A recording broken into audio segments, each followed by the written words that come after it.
Welcome to the Sort of Sure podcast, where doubt looms, fear whispers, and the only way forward is through. I'm Samar Carbo, and if you've ever felt like you're just sort of sure about what you're doing, you're not alone. This is where we face the uncertainty, push past the hesitation, and keep going anyway. So take a breath, step in, and let's move forward together.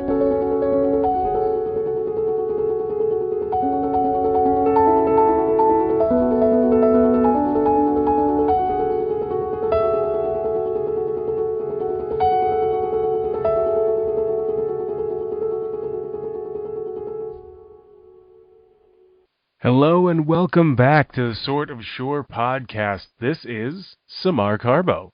I'm here to guide you through a conversation that I had recently with Sarah Fader. She has so many credits to her name, I'm going to let her talk about that. But while you're here, and while you're just getting started, feel free to rate the podcast 5 stars if you support us, and go ahead and follow so you don't miss any new episodes. Let's have a listen.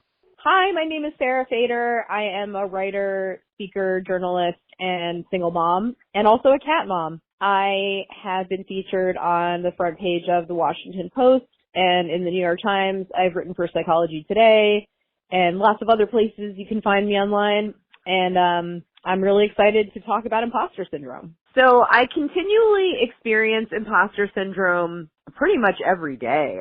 I think because, I've accomplished a lot in my life in terms of, being published in the Washington Post and the New York Times and having my work in Psychology Today and all these great outlets. And yet every day when I wake up and think to myself, how am I going to make ends meet, or how am I going to, provide for my kids and things like that, I'm like, oh, I'm a failure.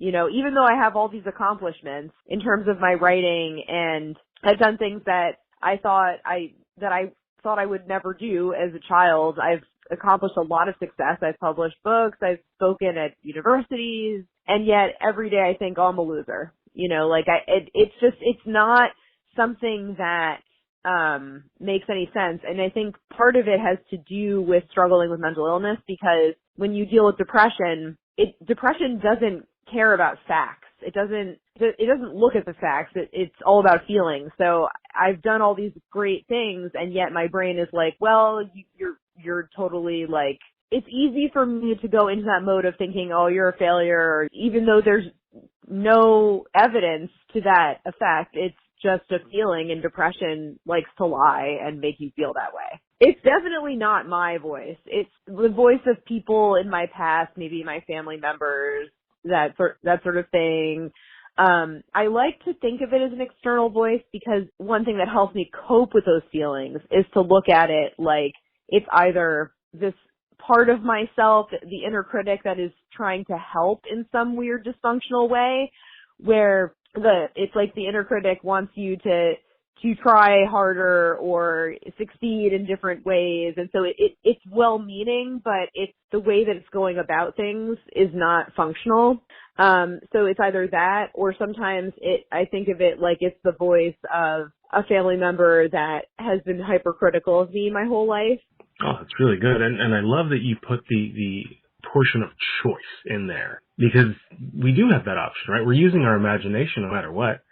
So we may as well, put it to an outside voice rather than it being ourselves. And I love the thing that you say, and I wonder if you could say more about that inner voice is well-meaning but not functional. Could you talk a little more about that? Yeah, I've talked about this in therapy, and when I did family systems therapy, where you go and think about parts of yourself that are not healed, and so there is a part of me, that my inner critic, which manifests in different ways, but this particular inner critic that I hear often will say things like, oh, you're so disorganized, or, you have to get your shit together, or you're bad with money, or whatever the case may be. It's telling me things that I do want to change in my life, that I do want to better myself in particular ways, but it's doing it in a shaming way. So like, yeah, I definitely want to work on executive functioning, and I want to be more organized in my house and know where things are. That is a goal. But the way that my inner critic is telling me about it is saying like, oh, you're disorganized, or you're a failure in terms of knowing where things are, or you're a shitty mom, or whatever the case may be. So it's not, the message is not necessarily bad. It's just the way that the inner critic is going about it is shaming, which doesn't work in terms of functionally. It doesn't work. It doesn't make somebody want to change. So when I hear those messages from my inner critic, I try to take out of it, like, what is it that I'm striving to do? So if the inner critic is saying, oh, you're so disorganized and this and that, like, okay, well, the message really is that I want a system so that I can be more organized with my money. I need a system. And so it's taking the shame out of it and saying, like, what is missing here and what do I need? So what do you hear when you're telling yourself that you've done these great things that are true? My mom, probably, because I think, my mom passed away, but my mom was always encouraging and affirming, and she would always tell me, like, that I was capable of so much. And so, even though she passed away, I could still talk to her in my head. So when I accomplish something, I definitely hear my mom saying, like, you're so enterprising, or, this is great. Like, like, only you could do this, or, things that my mom would reaffirm in me. So I think definitely it's my mom's voice. I think there's a lot of feedback in our world that's like, like logic based, or like, you have to act a certain way or do a certain thing. But when you quiet that noise, you learn so much about like what you really want, how you really feel. And so when I was a senior in high school, I was really suffering with anxiety to the point where I was like throwing up every day. It was really bad. And so my mom suggested this guided meditation with Jon Kabat-Zinn, who is credited for like fusing Eastern and Western perspectives. Like, he brought over mindfulness basically to the West. And so the guided meditation helped calm my body and my mind, and I was able to make it through the day. As a senior in high school, like, I was nervous about like that transition from, being kind of a young teenager to becoming a young adult. And I was able to tap into this kind of like embracing the fear. Like, I was really scared. And once I realized like there wasn't anything that I could do, like this was happening no matter what. It was just a matter of like tolerating that, just, the distress tolerance, tolerating the distress, and also being able to function within having that level of anxiety. So mindfulness helped me in terms of being able to like, to live, really. Like, I was just so afraid of becoming an adult, and mindfulness helped me transition from childhood to adulthood. I think the reason I was throwing up is I couldn't take any more input. I had so many feelings. I was in so much distress that I couldn't even input anything to my body. And then I would have to meditate in the morning in order to eat anything, because I could not calm myself. And in general, during that time, eating was hard because my body was in so much distress. But I was able to get through it, and I think, and there truly is a mind-body connection, because once my mom died, she died of gastric cancer, and so I started to have stomach problems after she died, because I think I was like internalizing the grief. And so I've been processing that in therapy, in EMDR, with Reiki, that sort of thing, because I know there's grief stuck in my stomach.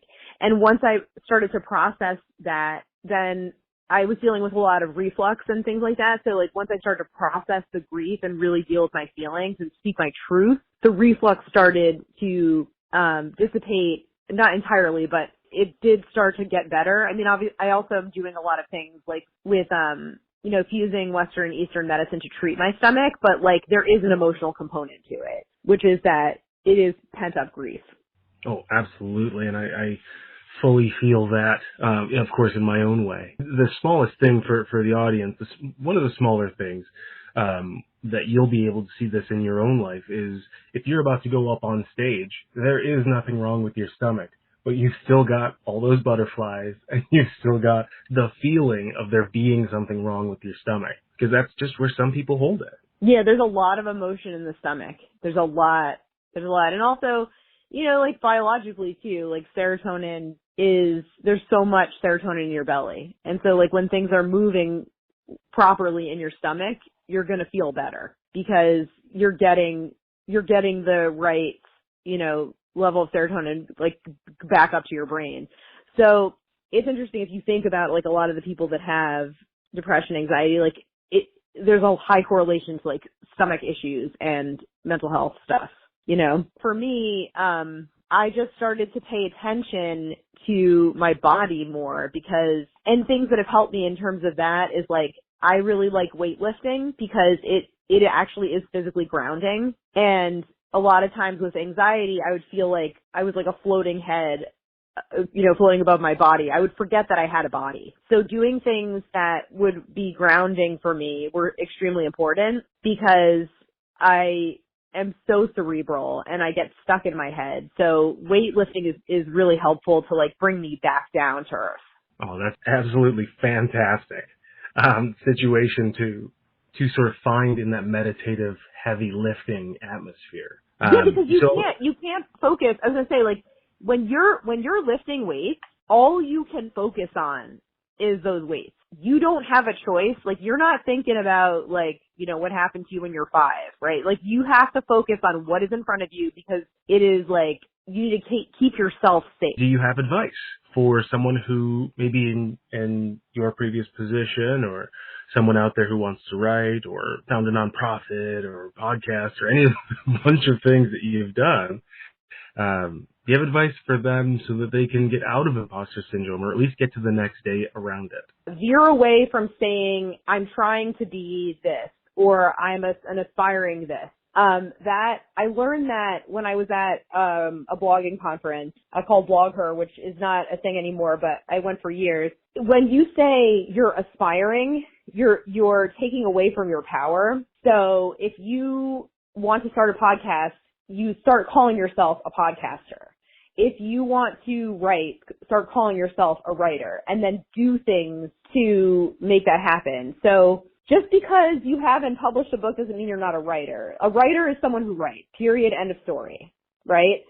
So that's what you have to, it's really about the mindset. And also remember that the notion of success is really abstract. Success means what it means to you, not what it means to someone else. So if you set a goal, you don't know how long it's going to take to get to that goal, but it's important to set a goal. So, okay, I want to start a podcast. Okay, so I'm going to find somebody who has a podcast and ask them how they got started. Like that's the thing, is to build relationships with people that are in the field that you want to get into and ask them questions. People love to talk about themselves. So let them talk about themselves. That's how I gained so much information. It's like you ask people questions. Anyone who has succeeded in anything has done like informal research and got it, like you can't do things all by yourself. You have to ask questions. And the more questions you ask, the more prepared you're going to be to go on your journey and do things. Again, really well said, but I could expect nothing less. Thank you. I want people to, and also the idea of failure, like it's so important to fail because when you fail, it means you tried, right? So when like if you didn't fail, it's because you didn't try. So you need to try, fail, and then learn from that failure. Okay, what didn't go right? What do I want to change? Instead of like failing and then giving up, fail and learn. Right. So that's something I also learned. Also, my friend, there's this kind of notion of like, what does it mean to be confident? Like confidence is a very loaded word, but it completely shifted my perspective when my friend told me confidence is the willingness to try. Because if you think about it, when you try, you're being brave. And that is confidence. Like I am confident enough to try. So just when you think about it like that, confidence is not unattainable. All you have to do is try. You also there is a balance of being gentle with yourself too, because there are some days you're not going to want to get out of bed. And so the best thing that you can tell yourself is, like, if all you did is get out of bed today, that's awesome. If you are listening to this and you're dealing with depression, I want you to just do one thing, which is to go open your door and step outside. You don't even have to go for a walk. Just go and stand outside your door and breathe like fresh air for 5 minutes once a day. Even if it's just to stand on your porch. Get fresh air once a day. Do not go one day without putting your nose outside. This is great advice. I mean, you're pretty close to where I am. It's been raining so much this week.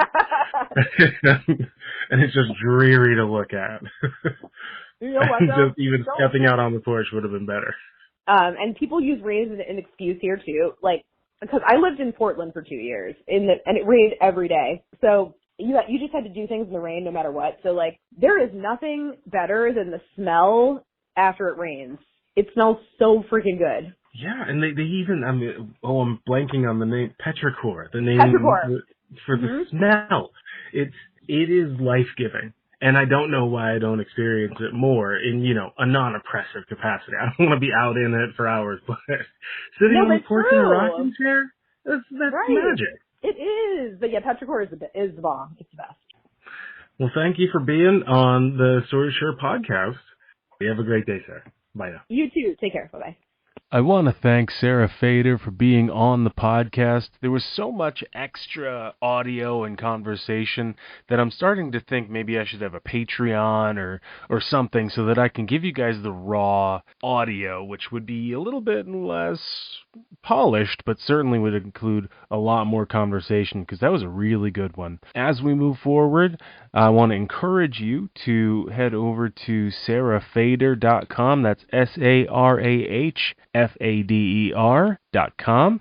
You can follow all of her information there. I'll also have it down in the show notes. And as always, if this episode gave you something to think about, feel, or change, share it with someone else who needs to hear it. It would be so helpful for the Sort of Sure podcast team and for the person who needs to hear it. Revamping things just a touch at Dexterous headquarters, so my coaching company, so new things coming down the line. Also, next week is my birthday week, so we are going to be looking at a couple of surprises coming out. It's extra episodes. It's always extra episodes when people say that. Anyway, I am looking forward to next week. My birthday is next Thursday, the 8th. So feel free to drop me 5 stars as a gift. Feel free to say some positive things about the podcast. Thank you so much for being here. Later days.